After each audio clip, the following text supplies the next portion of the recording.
The cracked jar. Why God uses the wounded to carry his light. Picture this. A man walks through a dusty market in a small Middle Eastern town. He passes rows of perfect pottery, shiny, flawless. Then his eyes land on a shelf in the corner. There, under a sheet of burlap, sits a cracked jar. Its rim is chipped.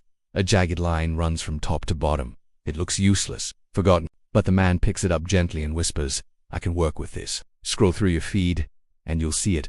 Curated smiles, filtered families, success stories with no mention of the struggle. The world screams, fix it or fake it. If it's cracked, toss it. Pain disqualifies you. But then Jesus walks in, and he flips the script.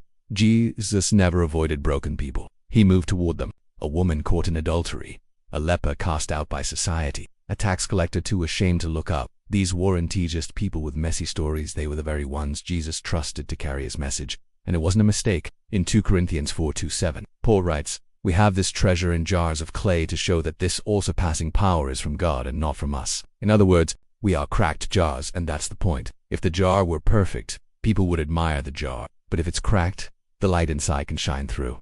It's not about your perfection. It's about God's presence. Let me tell you about Danielle. She used to think her past disqualified her from ministry, abuse, addiction, abandonment. When she finally turned her life around, she didn't want to talk about any of it. She wanted to be shiny, polished, like the others on stage. But when she started sharing her story, people wept, not because she was perfect, but because she was real. One day someone told her, "Your honesty gave me hope that God could use me too." That's when she realized.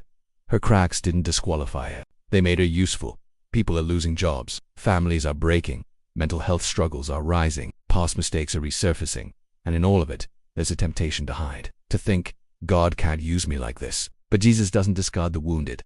He dignifies them. Even he chose to be known by his wounds. After the resurrection, Jesus didn't hide his scars. He showed them, "Put your finger here. See my hands." Why? Because scars tell a story. I was hurt, but I healed. I was crushed, but I overcame. If the Savior bears scars, why are we trying so hard to pretend we don't have any? Discussion questions. What are the cracks in your life that you try to hide from others or even from God? Has God ever used your pain to help someone else? What happened? Why do you think our culture values perfection over vulnerability? And how can the church be different?